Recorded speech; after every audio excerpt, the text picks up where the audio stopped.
We are here with our good friend Brent Smith from Shinedown. What's happening? How are you? I'm good. I'm great. So happy to see you on show day. We're happy to see you too. It's a nice day today. It's not 110 degrees, Perfect. which is nice. Perfection. You know, it rained a little earlier, cooled everything off. We're going to have an awesome show. Going to have an awesome show. You guys here in Jersey, of course, the first time that you've played behind Attention. That is true. A record that, well, first of all, was... when I think of this record, I think of Eric. I think of Eric Bass, your bass player. Absolutely. Such a big part of this record, produced it. Huge. Did it in his studio. Yeah.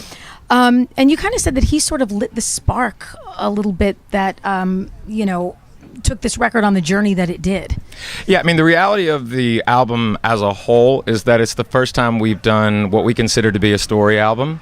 And inside of that also, there was never any thought process of another producer, engineer, or what have you. He was always, for me, he was the main guy. He was who was going to do it. You know, we've had some great teachers over the years, but, you know, look, I spent 179 days with him last year in Charleston, South Carolina. Not only did he produce the record, but he engineered it, he mixed it. But and his studio that was closing, too. Yes. So the little sentimentality certainly for him, too. Yeah. Yeah, he's actually building the second studio right now, like in the middle of a swamp. It's insane. And for him, it's like, and no pressure. I mean, it definitely. There wasn't any pressure, though. There wasn't. No, because the thing is that we started initial writing early last year, but the fact of the matter is that we did a bit of touring last year while we were getting ready to make the album. I remember, sure. One of the biggest songs from that beginning process that ultimately kind of gave us the platform for what Attention was going to be was the song Get Up, because I wrote the song about Eric, and that was kind of where I was a little bit nervous on crossing the line, from our friendship. It actually did the complete opposite, and it opened up all these doors because he was very upfront about the fact once Get Up was written, there wasn't a line anymore because we just removed it, and then all the other songs kind of came after Get Up. So that was really the sounding board for what became Attention as an album. And I think as Shinedown songs, they're so visual. They're mini journeys. You're literally taking a journey. And I think of the Shinedown sound. And there are things I always know we're going to get on a Shinedown record. We're going to get honesty.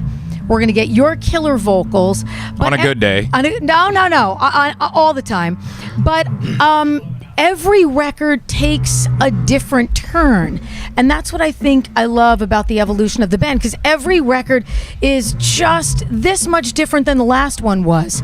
And, that for you guys, I think, is what really keeps the fan base, all about the band. You sort of don't know what to expect on a Shinedown record. We're just never going to make the same record twice. In the industry and, certain individuals that we've been working with for the better part of 2 decades, everybody at Indigood Entertainment and McGathey Promotions, because Bill McGathey is our manager, he has never once stifled us for being ourselves. And another side of that is the fact that we're on a legendary record label. We're on Atlantic Records. We have been for the better part of 18 years now. You're home forever. Yeah, just signed an extension for 2 more albums with them after this one. Right. And the thing about people like Julie Greenwald and people like Craig Cowman, they're in, sitting in those offices in New York and jet sitting and being where they need to be at all times.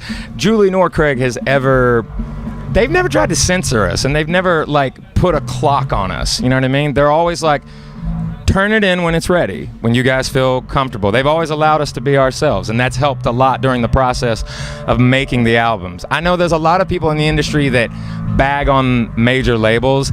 I don't have that experience, neither does Shinedown, just as a whole.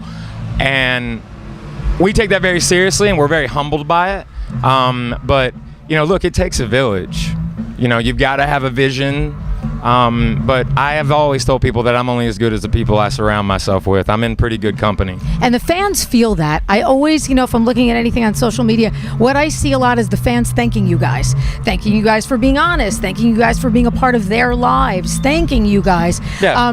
Does that ever get old for you, or ever become as a surprise? You're one of those bands that has that really symbiotic relationship with the fans.